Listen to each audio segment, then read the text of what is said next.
Welcome, everyone, to ICCR Shareholder Advocacy 101. We are really excited for this program. It's something we've wanted to do for quite some time, and so we're really thrilled to finally see it coming to fruition.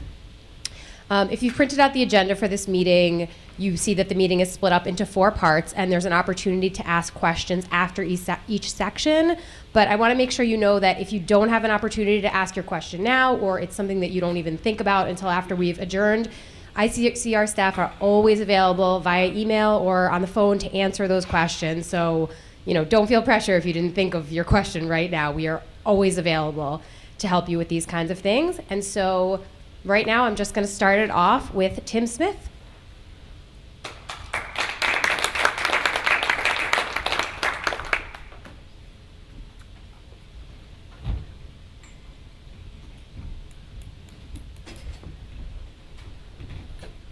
Get to be on a podium 6 feet above contradiction. That's good.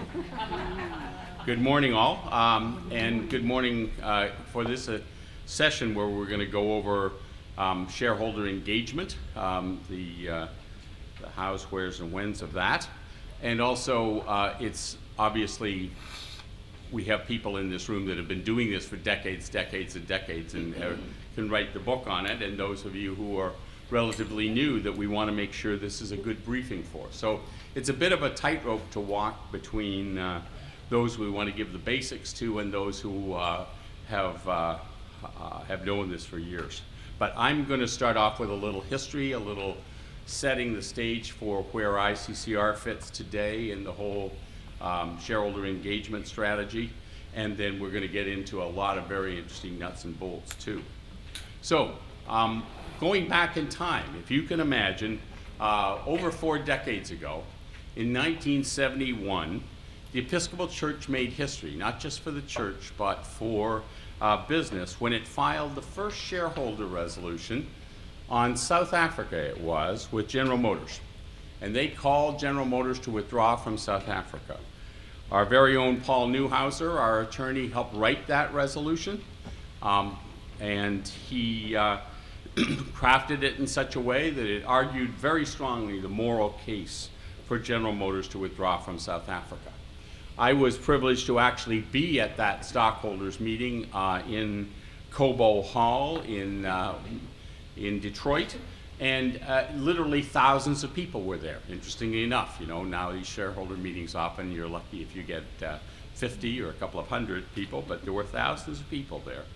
And the debate was strong. It was led by the presiding bishop of the Episcopal Church, who was dressed in his Episcopal finery and moved the resolution on withdrawing from South Africa. The Presbyterians followed suit soon thereafter, filing resolutions with Gulf Oil on Southern Africa, and within the year, the American Baptists, the National Council of Churches, United Methodists, Presbyterians, Disciples, and the United Church of Christ were actively involved in filing resolutions. But while in our own history, we know South Africa was a terribly important issue, galvanizing the faith community, early on we were also working on diversity issues. We filed our first equal employment opportunity resolution in the early 1970s. We filed resolutions on strip mining in Puerto Rico and Appalachia. We were concerned about the environment, and those were issues that we raised right at the very, very beginning. Soon thereafter, the Atonement Friars became the first, I'm hoping, Mike Crosby, I'm saying this history correctly, the Atonement Friars were the first Roman Catholic order to co-file resolutions, soon followed by Mike and coalition members he brought together. We made history. We stood tall. We grabbed the press. We had no idea what we were doing. And that's the truth, Ruth. There was no roadmap. We were making it up as we went along. Of course, there was the SEC rules about what resolutions were, but they were not written for us. These were social and environmental issues that were being brought up. In the past, the only shareholder resolutions that had been filed were by individuals focusing on governance issues, and they were leaders in their own way. They were not embraced well by the business community, but they were talking about basic things like there should be a report about what happened at a stockholders meeting.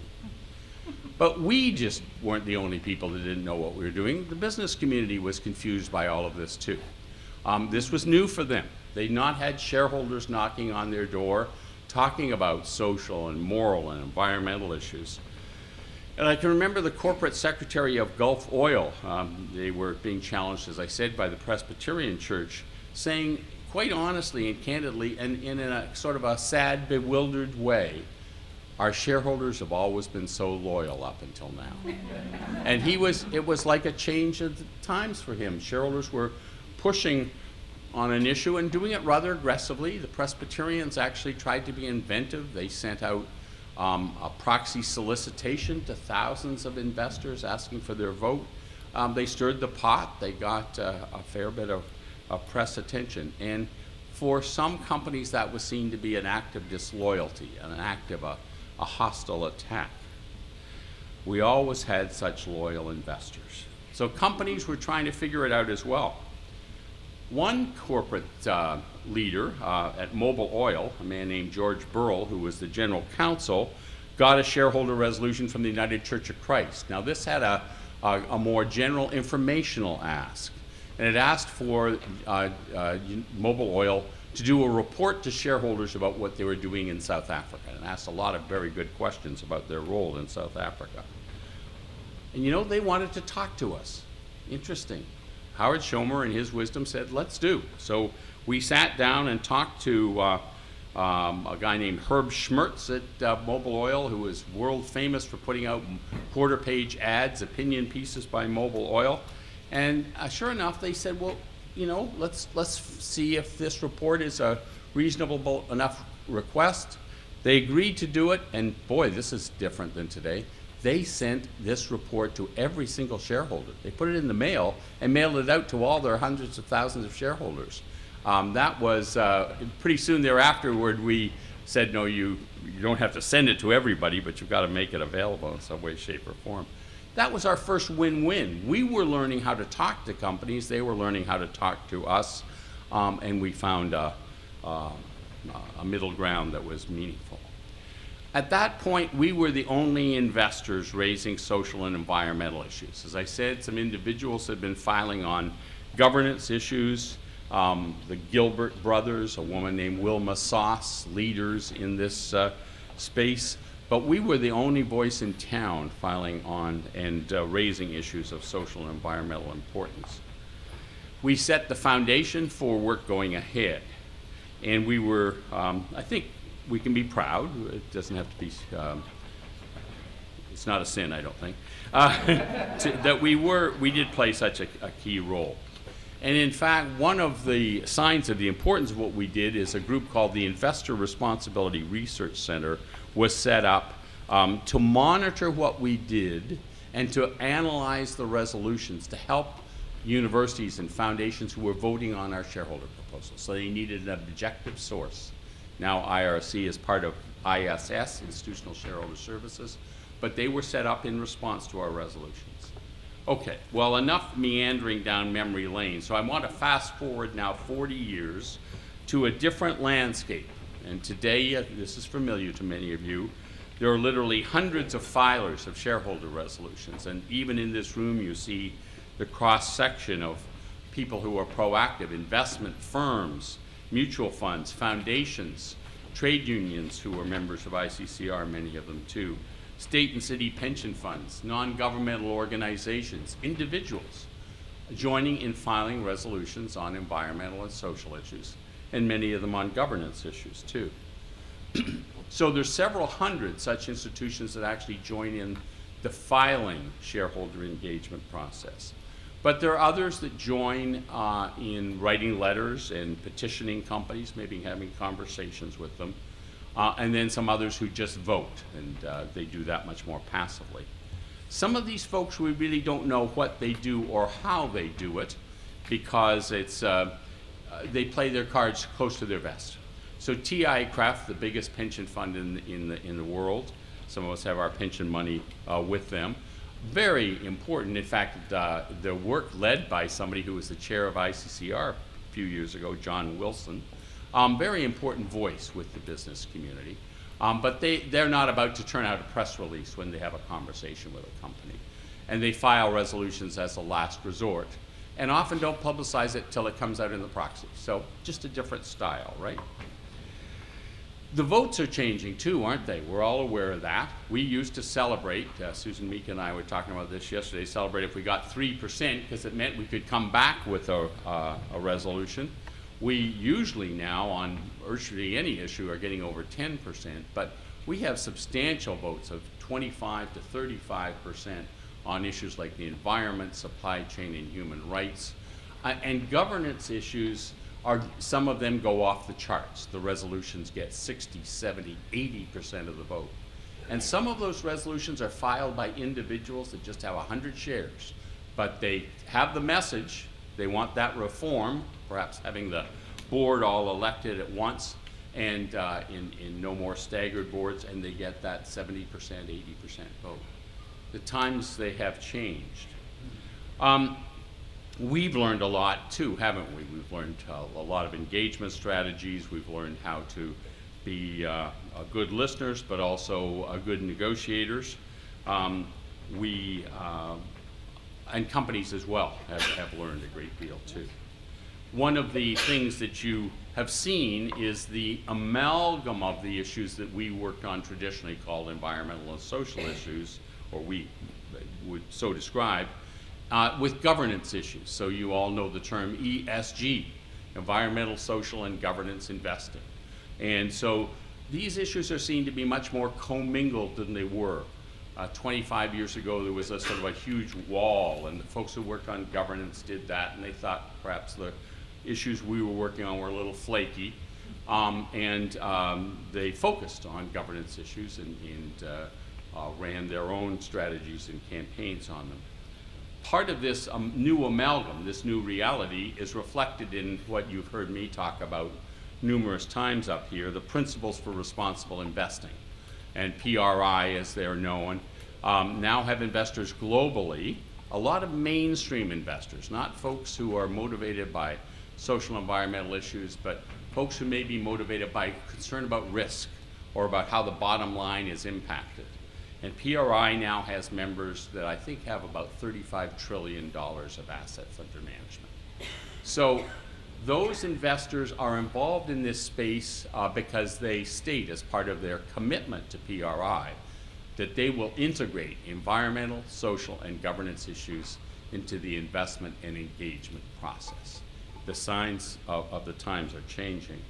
And the last example I would give there is the remarkable event last night that some of us attended for the Carbon Disclosure Project, as they announced their new study and report on climate change and on carbon disclosure emissions.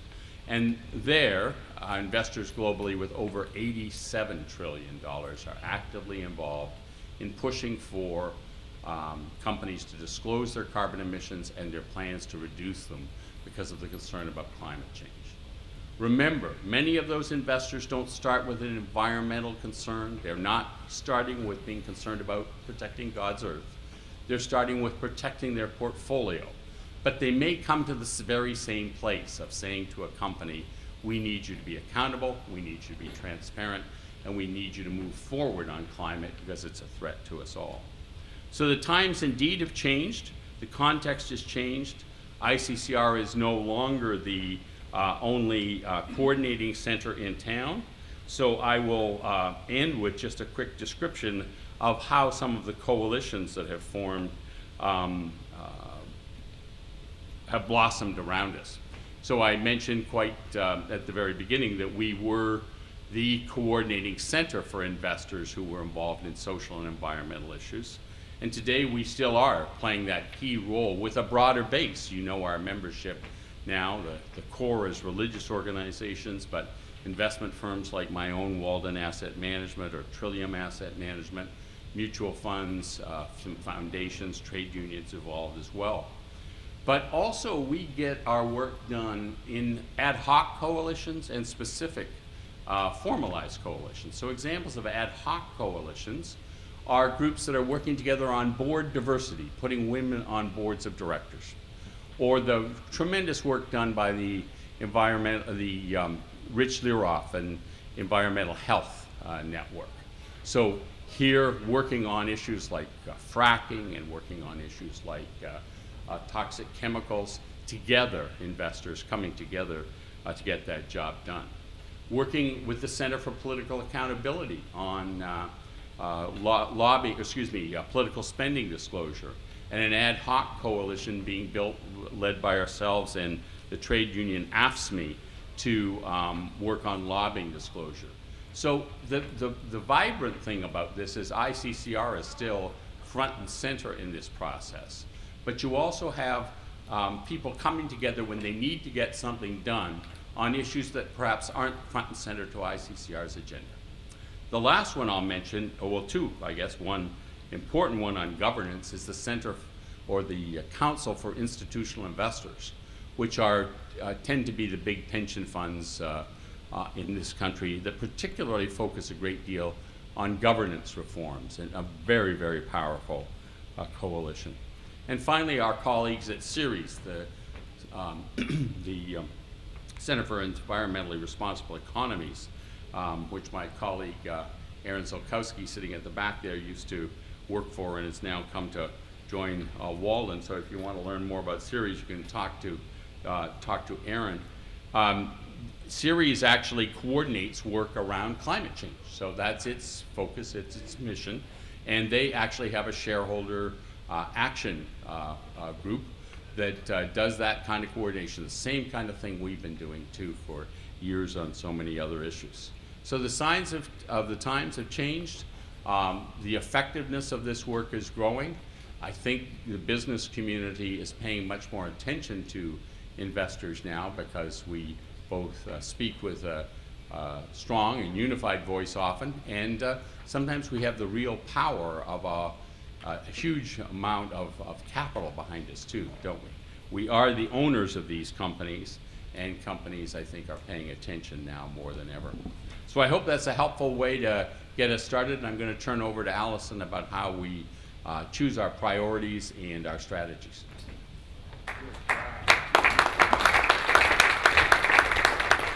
Thanks, Tim. I just, by the way, noticed that some brand new faces walked in, and there are some faces I don't recognize, which leads me to believe you've never been with us before. So just, again, I'm Allison, the Member Relations Specialist at ICCR. That was Tim Smith, our founding executive director. So he's very tall. As Tim said, and I'm very short. I'm going to just go over very quickly. I'm sure for those of you who are new, you've wondered, you've probably seen on the agenda our priority issues and wonder how we come up with what we call priority issues. So if you've ever attended an ICCR meeting in the past, you may have heard us very often recite our former board chair right here, Margie Weber's quote that ICCR members have never met an issue that they didn't like. Yeah, it's funny because it's true. But it's true because it speaks to the passion and the commitment of our membership. But we came to a point where we recognized that we were really heading towards mission drift. So in 2010, in order to help us really frame our mission, we conducted quite an extensive survey, and we asked all of our many constituencies to help us prioritize these issues.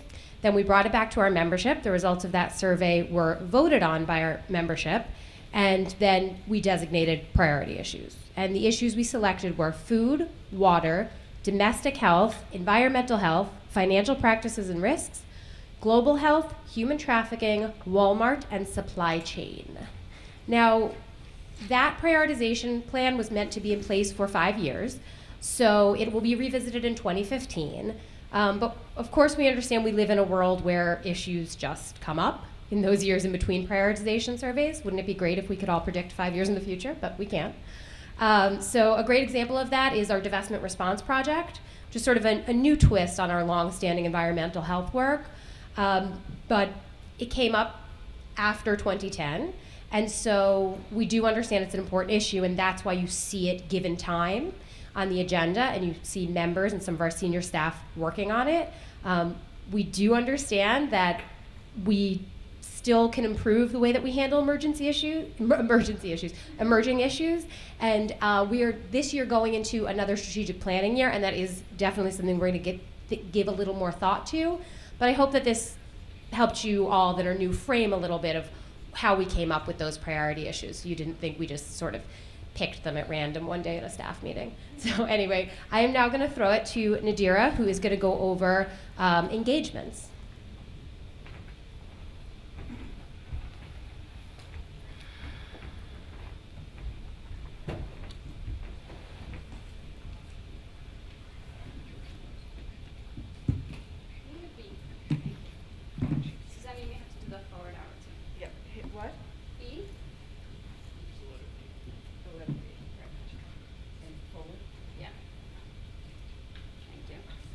Welcome, everyone. Can you guys hear me? Yes. Okay, perfect. I'm Nadira, Program Director for Strategic Initiatives, aka Water and Food, and this is Ava Alcon. I'm Associate Program Director working with Nadira on the food issues, specifically nutrition. Great. Can you move the slide forward one, please? So in today's session, we're going to cover a lot. Ava and I are going to lead off on our engagements related to dialogues. So wanted to start off with a definition. What is a dialogue? At ICCR, how many of you have been participants in a dialogue? Great, a great many of you, which is awesome. So our process of engagement related to dialogues is where shareholders, individuals, NGOs, and the corporation meet together to talk about a variety of issues that ICCR regards as priority. So for instance, we'll meet with a Ford Motor Company on the issue of climate change, water risk, human rights policy. And that may all happen in one single dialogue, or we may do it one at a time. So in dialogue 1, we may talk about human rights. In dialogue 2, we may talk about water issues, etc. And what's really important with our dialogue sessions is that we have the right folks at the table. So we'll ask if we're talking about sustainability issues, that the director of sustainability be present. If there is somebody that has oversight for water issues, for example, we'll ask that that person be present as well. Another important word is, what does it mean to be a lead in a dialogue, and what does it mean to be a participant? So I think many of you may be familiar with what it means to be, a lead on a resolution. That's the lead filer, the lead proponent. And I know Julie and others will cover that in a few minutes. But the lead in a dialogue is that member that takes responsibility to be the main organizer of a dialogue, the point of contact with the company on an issue or a set of issues. So they're the main liaison between ICCR members and with the company. A dialogue participant is also an important member of the team. Dialogue participants, prepare themselves to be well versed in an issue that we're talking to the company about, so that we're all sharing responsibilities for that dialogue and for a really good outcome of the dialogue. So participants ask questions in the dialogue, and they also participate maybe in taking notes from the dialogue session, and participating in strategy calls where we're figuring out what the next steps are with that company. Thanks, Susanna. So how can members attend dialogues or participate in dialogues? All members of ICCR can participate in corporate dialogues. Members engage, as we mentioned, on a variety of issues from water, food, human trafficking, global and domestic health, and each of these, of course, have some subtopics below them. The issues that we cover can be found in the ICCR website. So if you go on to either the public page, you'll see there a listing of our issue areas, and if you then go on to the members area, you'll also find a listing of the issue areas, along with really great resources on each of the topics. If you are an associate member or a full faith-based member, you also have access to the shareholder database, which includes not only the issue topics, but also, importantly, the companies and the topics related to the companies that we're talking about. And on the shareholder action database, you can sign up to engage in dialogues. And when you sign up, the lead then knows that others are willing to participate in the dialogue. And we sort of use that as the general coordinating body. So you sign up, you're alerted via emails about upcoming phone calls, about scheduling the dialogue, etc. And so I'll pass it on to Ava, who'll talk about how we prepare.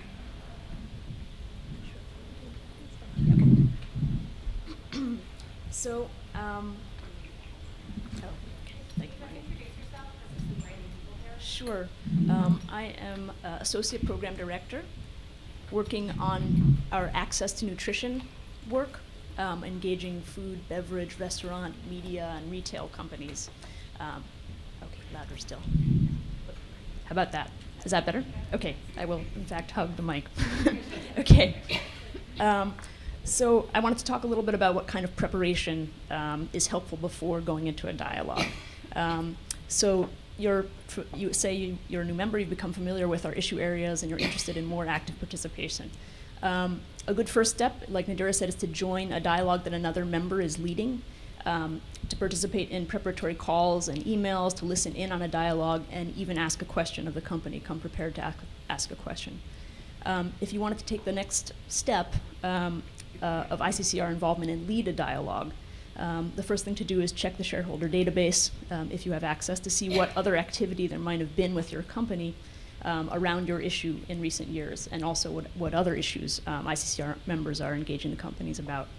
In the database, you might find uploaded notes from dialogues with companies or evidence of resolutions that have been filed. An important first step is to make contact with any of the other leads who are engaging the company on other issues or the relevant staff, and decide how best to coordinate your engagement with those others. Next, you'll want to do your own research on the topic on which you wish to raise with the company. This can deepen your own understanding of the issue in general, and in some cases will tell you something about how your company stacks up. That's let's see. The key sources that you want to refer to are CSR reports, corporate social responsibility reports, which are often on the websites of companies. Sometimes they'll refer specifically to the issue that you're concerned about. Sometimes they won't. Annual reports, where companies may identify the issue you're addressing as a risk to their business. You want to see whether or not they do list your issue as a risk in their annual 10K report that they file with the SEC. Company websites, they may have pages devoted to corporate social responsibility and address the issue that you're concerned about, or they may not, again. And what you may be asking the company is to address it, address the issue as part of their public materials. Other resources are indices by researchers that compare companies' performance with respect to your issue. And then you'll look on the wider internet for reports in the media or NGOs that are focused on the issue that you're interested in working on.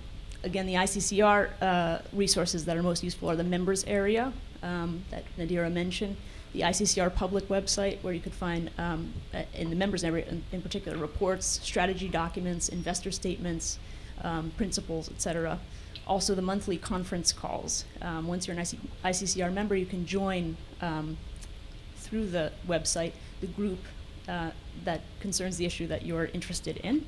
And you'll hear about monthly conference calls and what the focus will be, and those will often enrich your understanding of the issue. Conferences, webinars, and presentations by external groups. Sometimes ICCR will host these, sometimes you can find them independently. So once you're thoroughly versed in the issue that you're looking to engage companies about, you want to develop your strategy along with the other participants in the dialogue. So you decide what you want the company to do. Do you want the company to issue a policy or report, for instance, or change a practice, or just consider this issue for the first time, its relevance to the business as a risk? In some cases, you'll find documents that staff or members have produced and posted in the members area that suggest what kind of actions constitute substantive progress on the issue at hand. And in some cases, ICCR members and staff have articulated specific benchmarks of progress that fit into an overall hierarchy of impact that ICCR uses to measure progress across all of its issue areas. Sometimes ICCR members and staff have generated talking points that you'll have access to. And once you've seen what kind of commitments your companies have made, or companies have made on any issue that you're leading on, and compared these to ICCR's benchmarks for progress, you can decide what's the most pressing topic for discussion with your company. So next, you develop a strategy with your fellow engagement participants. Ideally, you schedule a pre-dialogue strategy call with others who are interested in the company or the issue area, and determine on that call the questions and topics that you'd like to raise in the dialogue, the hoped-for goals and outcomes, and the appropriate contacts of the company that you'd like to speak with. And you can assign roles on the strategy call with the other participants for who's going to do what during the dialogue. Frank, can we hold the question till right after this? Thanks. So moving on to the next two pieces, I know we're getting away from time for a little bit. So the next step, Ava was just mentioning, finding the appropriate contact at the company. So, contacting the company can take a number of forms, either a phone call or writing a letter to the company or sending an email with a draft agenda, and, outlining what our goals are, what our priorities are for the discussion. It's important that, the letter, the email, the phone call be as clear as possible in terms of why we're interested in that company, why we're interested in the topics that we're bringing to the company. And also asking that the company bring, the appropriate representatives for those issues to the table when we, set up the meeting. So scheduling the dialogue, work together with that lead at the company to set the appropriate, date and time with the company reps that works for all of the participants, and go over that detailed agenda with that that company representative to make sure that they're aware of the issues, there's a good understanding of why we're having the discussion again, and why it's important for them to bring the right folks to the room. Next slide, please. So now I'm going to call on Pat Daly to go over a really important aspect of our dialogues, which is engaging our allies in this work, from communities to other NGOs.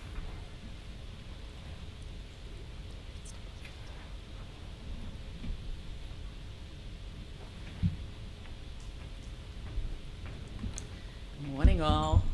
Good morning. This is kind of like Nadira reached out to all the old timers here.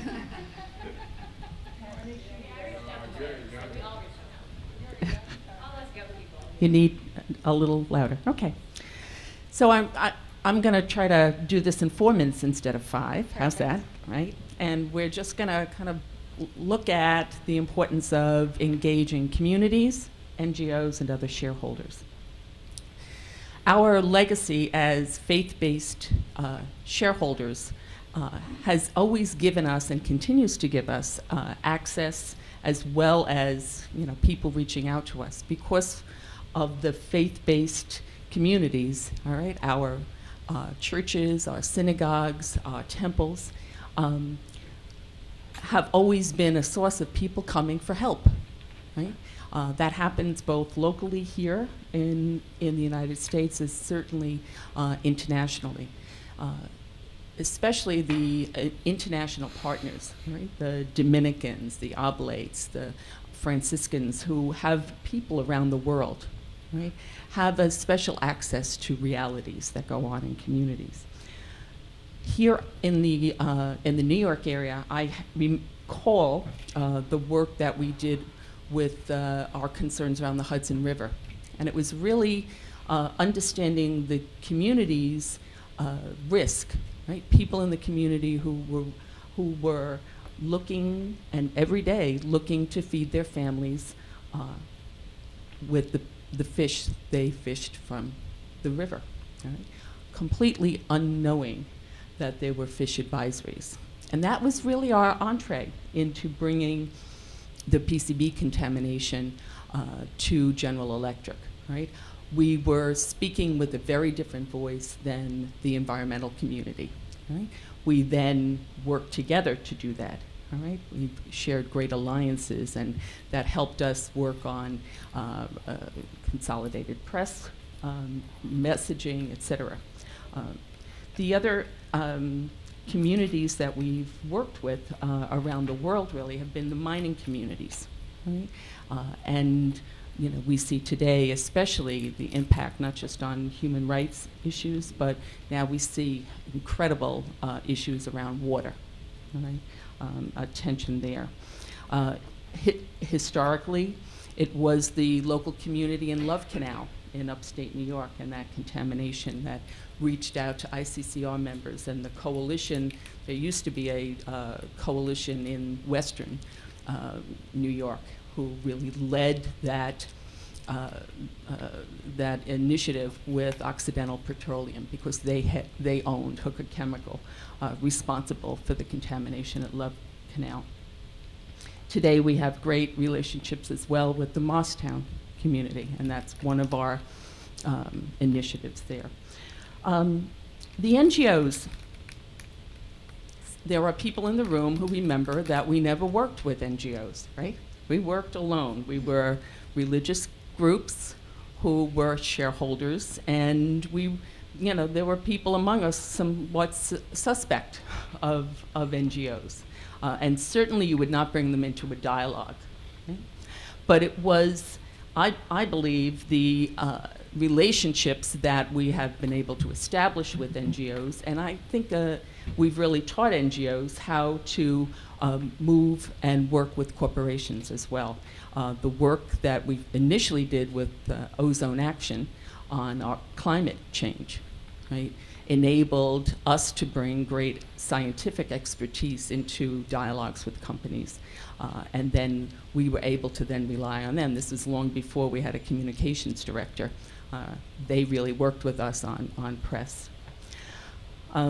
And then Tim, I don't think I need to spend too much time on this, but Tim referenced the many other shareholder groups we work with today and really rely on to build our vote and also just come to the table with us to large corporations. Some of those are city and state pension funds. In some cases, legacy shareholders like the Rockefellers, were quiet supporters for many years in terms of building their initiative within the company too. Not necessarily money, although that did happen at one point. And then when they went public in support of all the initiatives that we've had for years with global warming.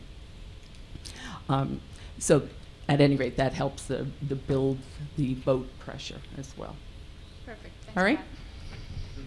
And if you have any questions, please note them down so that when we get to the Q&A, you'll have a note of your questions. So now I'll call up Claire DeRoche, who's going to talk about some of the skills and techniques that's needed for our dialogue discussions. Good morning, everyone. Great to see you all here, especially the new people. And I especially relate to the new people because I, not too long ago, was very new here. And in fact, I think the reason that Nadira asked me to do this is I've only been a lead on a dialogue for about a year. And I've only led one dialogue. So I am here to tell you that even if you've never been part of a dialogue before, never led a dialogue, you can do it. How many people in this room have chaired a meeting before? Raise your hand, please. Nadira, get the names down. It's on video, so. There, we got you. So, really, if you are the lead on a dialogue and you have chaired a meeting before, those are the skills you need. All the things that Nadira and Ava talked about earlier in terms of preparation, as you do those things and you develop your agenda, that's the skill you need. Being prepared, having an agenda. If you are a participant in a dialogue, it's your job to know what's on the agenda, to have participated in the conference calls leading up to the dialogue so that you know what your part is. Each person who participates in the preparation for the dialogue will be responsible for a certain issue in that dialogue and for asking certain questions. How many of you have asked questions before? You can do it. Okay. The third thing I would say, and I would reiterate what has been said before, you really need to know the company that you are in dialogue with. Get to know their website, read their annual reports, read their ESG reports. Finally, go to the member database and look up the company in the member database. Look at the history of resolutions that have been filed. Look at the history of the dialogues that have gone on. And thanks to Julie, where are you, Julie? Shout out to Julie. This past year, she introduced a new function to the shareholder database so that those of us who lead dialogues can now post the minutes of those dialogues right in the shareholder database. So you have easy access to the history of the dialogue with a particular company. And that is really helpful. Finally, I would say something that Tim mentioned earlier. Be a good listener and a good negotiator. You know, one of the things that I had to learn when I first came to ICCR, because in my job, I'm a social justice coordinator for a Unitarian Universalist congregation. So I'm used to being the activist. I'm used to being the one who's out there protesting something. And what I had to learn when I came to ICCR is we are not here to protest. We are here to dialogue. We are here to negotiate. So when I walk through the door to an ICCR function or to a dialogue, I leave my activist self behind and call up those skills that I have as a negotiator and as a listener, because that's what's going to serve you well in making progress with a company. And finally, be flexible and be patient. We had a good example this past week, those of us who are participants in the Hormel dialogue. We thought that the company representatives would be here on Monday. About a week and a half earlier, we found out that no, they couldn't come in person, so we were going to have a conference call. We got ready for that, and lo and behold, I think it was Friday of last week, we found out, no, they didn't even have time for that on Monday. So you have to be flexible. What I think of is, well, we've done all the preparatory work. We're really going to be in good shape when we finally get that date for a conference call sometime in October or November. And finally, I cannot say this often enough, the staff will help you. ICCR has the most incredible staff I've ever worked with. And they didn't pay me to say that. But especially if Nadira is the staff person you're working with to get ready for your dialogue, she is there 100%. So, all those of you who raised your hand that you facilitated a meeting before, and those of you who haven't even facilitated a meeting, you can learn to do this. So please see Nadira after this session. Thanks so much, Claire. So now we're going to go into our fun part of the session. We're going to do a little role play. So I'm going to set the context. So our role play will feature a company called Fizz Cola, and the issue will be on water. So Fizz Cola, or FC, has recently announced that it will be closing one of its manufacturing plants in Allison, India, due to pressure resulting from local protests relating to water scarcity in the area. The company stands accused of being a prime creator of severe water shortages from the extraction of large quantities of water used for their bottling operations. Information on the issue is lacking in FC's public reporting, its 10K, its sustainability report, but there are plenty of headlines reporting and often providing information that puts FC in an unfavorable light and highlights the plight of the communities. Investors and stakeholders would benefit from access to more information about what the company is going about, how the company is going about water. Water is a key input into its soft drink and juice products. The company depends on water availability and water quality for its direct operations, as well as for its ag supply chain to grow its raw materials. After several months writing and calling the company, it's finally agreed to give investors a 1-hour meeting. Margie from Water for Alarak has also joined the dialogue.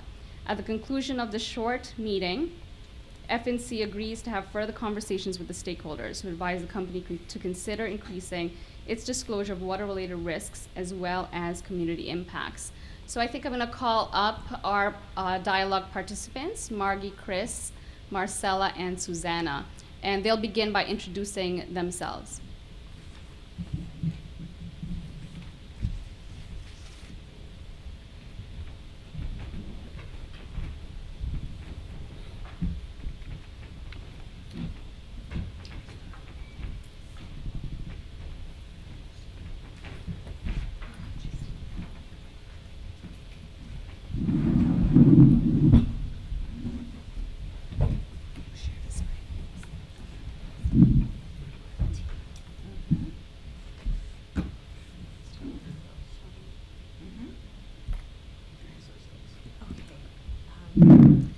Hi, good morning. Good morning, and we're really very pleased to have an investor and a stakeholder present here. We apologize that we ignored your first letters. We meant to get back to you, and we feel a little pressure now, and we're very thankful that our stakeholders and investors are reaching out. So this is my colleague and I are very concerned. We are in investor relations. My colleague is in communications. So we're here to listen and do what we can to attend to this very serious issue. Yes, I should also add, as communications person, it is disturbing. These protests they've become quite hostile. And of course, we're very interested in making sure that our community relations and our investor relations are strong. So we very much want to hear from you in terms of how you think we can be improving on that front. As I said, the press reports are so damaging at this point. We're concerned about our reputation and our shareholder value, of course. Great, thank you. And I represent a faith-based institutional investor that we care about the long-term returns that your company provides as we are investors, but we also are socially conscious and want to make sure that our company's doing the right thing.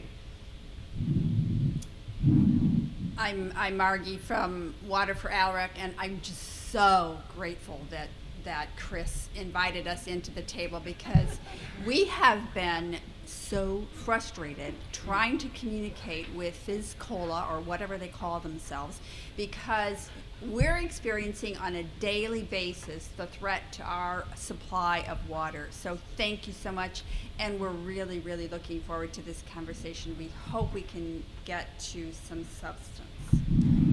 Thank you. We'll try to do that. We have about 50 minutes left from our 1-hour meeting, but we'll get there.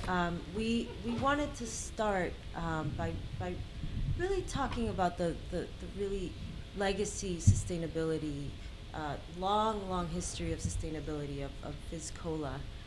As I'm sure you've seen in our glossy brochure, forest certified brochure that we want you to look at and see. First of all, my colleague Susanna and I would like to highlight that frankly we were a little surprised, and we acknowledge that risk that you're mentioning, and we're with you, but in particular in Alarak, India, we've had a volunteer corps of approximately 1,000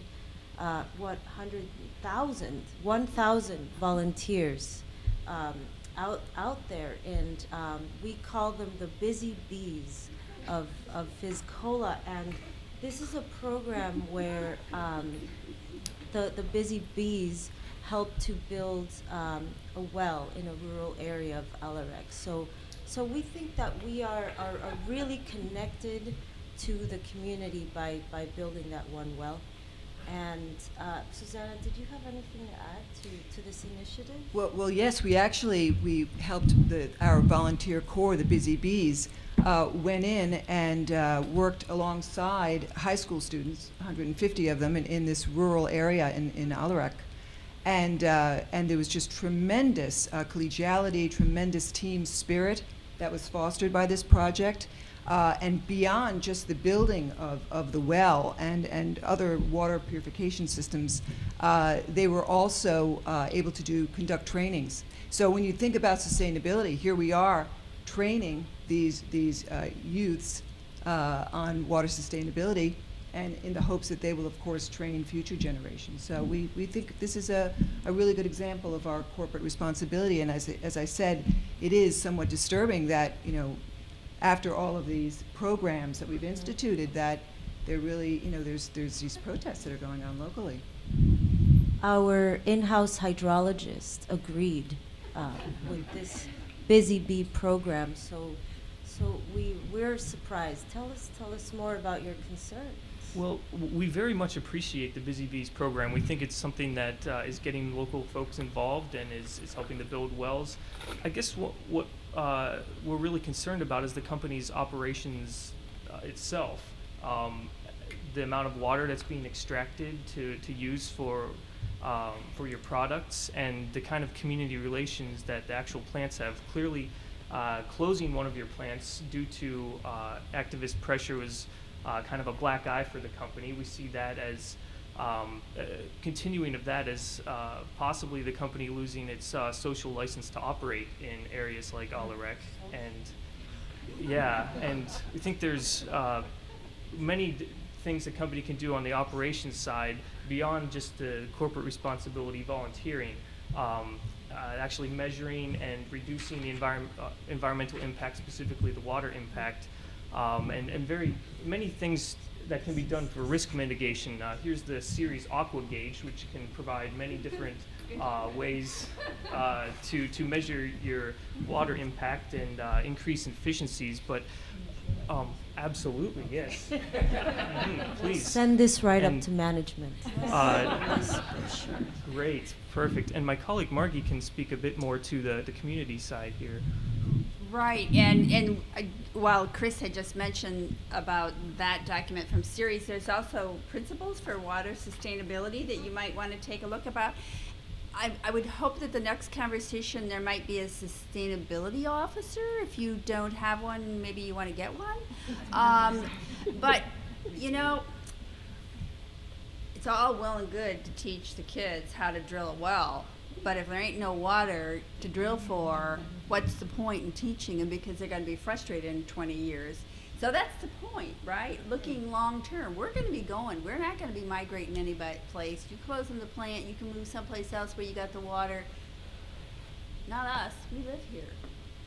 We've actually had this relationship with you for a long time. So don't diss us. Well, thanks for that, Margie. If I can just jump in quickly, we just also wanted to share with you our new sustainability report. You spoke to sustainability a minute ago.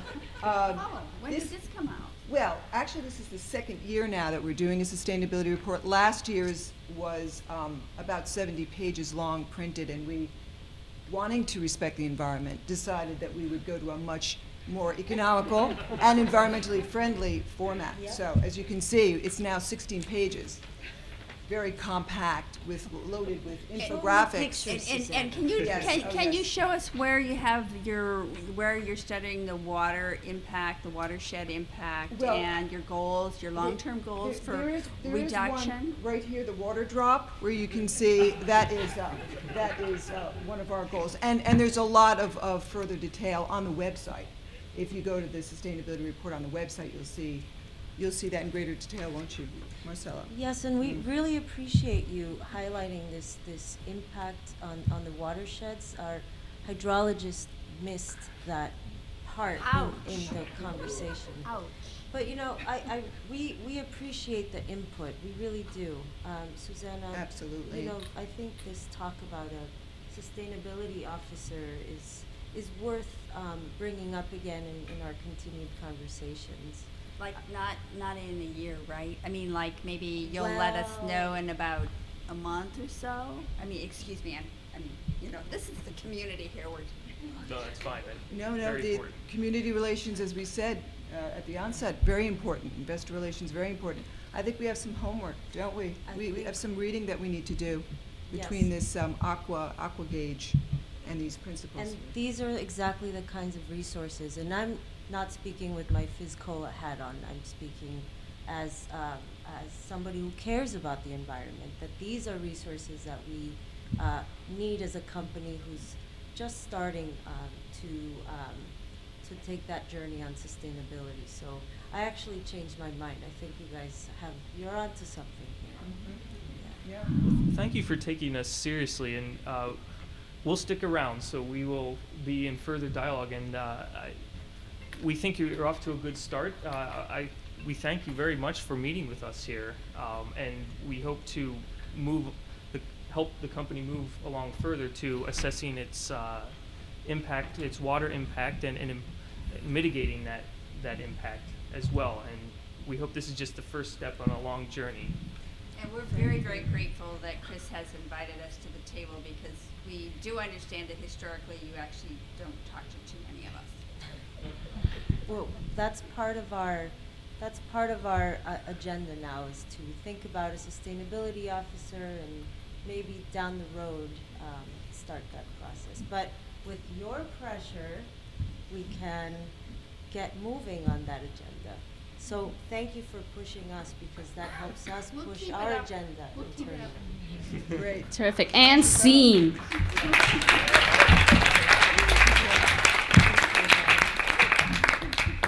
Okay, so we have just a little bit of time for from some questions. Frank, do you want to go first? There's a couple of mics, if you Yeah. guys can get up to them, or you can come up here. If you're in a spot that it's really hard to get out of, I know it's tight in here, just raise your hand. One of us will grab the mic and bring it to you. But if you're close to this one, you're welcome to come up here. And there's the one that Frank is at, and then the one right behind that column right there. Allie, do we have 10 minutes? Or? Yeah, which way? Okay, sorry. It's 10. You can lose track of 5 people that actually. Okay. So I'm going to set my alarm. Please, Frank. You want to use? You can use Okay. this. No, I Perfect. think So it's on now. Yep. First one's real quick, and I probably missed it. The shareholder requirement for the lead and the participant. Just a holding of the company. I don't think you need to hold it for any time, because it's not a resolution. So just ensuring that you actually own the company. Also of participants Yep. required? Yep. Okay. I mean- Because NGOs may not own it, but they're a participant. Right. So if you're a shareholder, it's good to own the company. For NGOs, we just bring it to the attention of the company that we're inviting, a community group or an NGO to the table. Okay. And probably a more involved question. You can even see in the role play that despite good preparation, once you're in the meeting, people may take off on their own agendas. So an NGO may drive it a little harder than, not that happened, but, can you talk about the skills and techniques that a lead may have to balance this, Sure. pressure on the company, yet trying to maintain and develop this relationship, and, some other techniques, good cop, bad cop, and what has been used in the past? Yeah, no, that's a great question. I think first, preparing that NGO person or community rep before going into the conversation is very important. Having a discussion about the nature of the conversations that happen in a dialogue. Again, we want to be respectful. We're different from an activist group in many sense. I mean, going into the dialogue, we are stakeholders in the company. We're invested there, so it's good for the the external groups that you're bringing in to understand that context and the nature of the dialogue. So I think having a conversation with them beforehand is important. But also, I think companies recognize that a lot of the times there are NGOs who are raising the voice for the community groups. And some of the times they don't invite that voice in. So if we are shareholders are telling them that it's important to listen to a variety of stakeholders, and we want to bring somebody in who has that sort of on-the-ground view, again, it's just important due diligence for them to understand that. David looks like he wants to add something.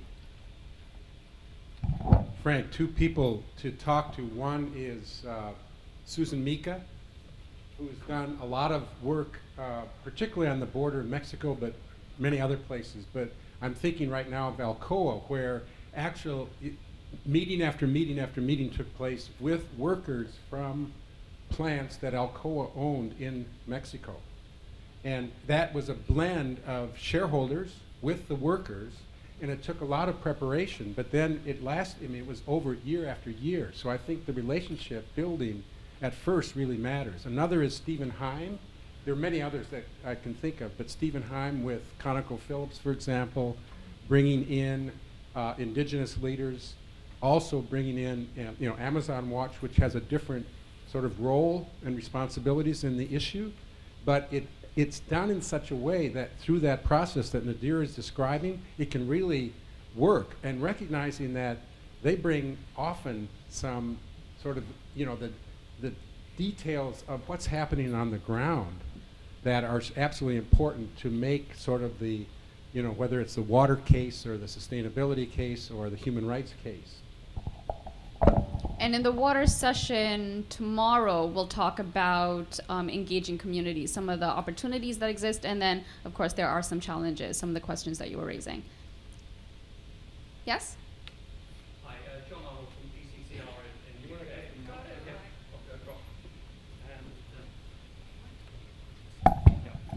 Great. Good morning, and thanks very much indeed for the role play. I hope it was terrific to see it, wasn't it? I mean, marvellous sort of enthusiasm and commitment there. And I suppose a number of things, just sort of questions really, and your help and thoughts would be very helpful. We had a dialogue with Shell last week, and we had a couple of NGOs, myself, and various Shell representatives. And one of the key things that we did out of that meeting was actually to agree action points and next steps.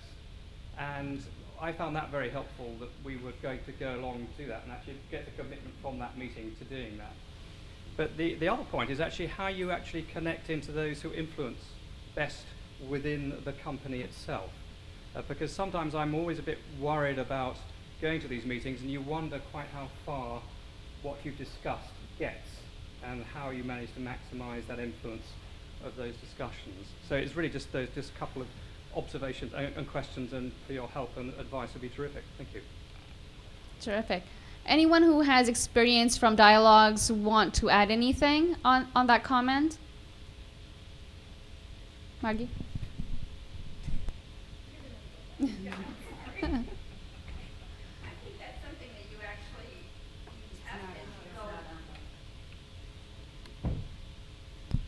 you test as you go along. I mean, you start out with good faith that whoever is at the table is actually going to carry the points to those where it's relevant. But if you're engaged for several times and nothing is happening at all, there's no movement, there's either no further disclosure, there's no further attention, then you would begin to ask if somebody else should be in the room. I mean, so it's not a simple answer.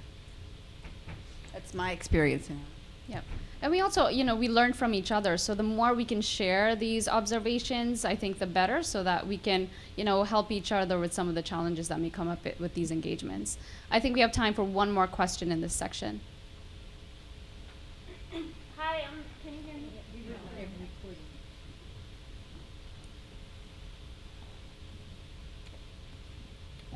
Hi, Hi, everyone. I'm Mary Beth Gallagher from the Tri-State Coalition.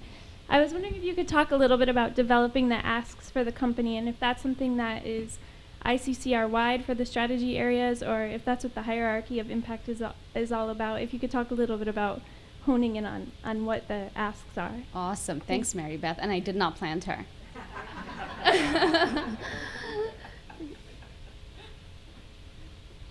I wanted to just highlight one experience that I had that Tim actually taught me was when you repeatedly are reaching out to a company and you don't get past IR or you don't get past the communications person, is to write a letter to the board.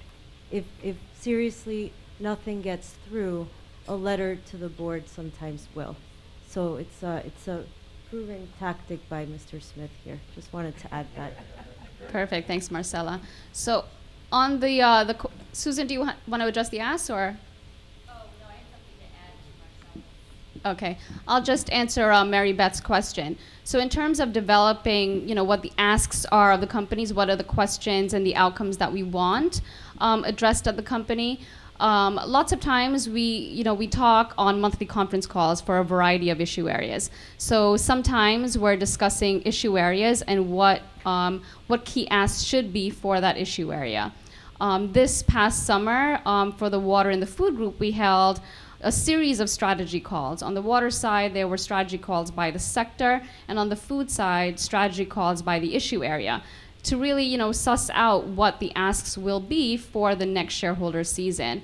And that's helpful because we have all of you who are engaged with those companies on those issues or on those sectors on the line to talk about the progress you've made, some of the challenges that you've come up against, and what we need to keep going back at the company to keep asking.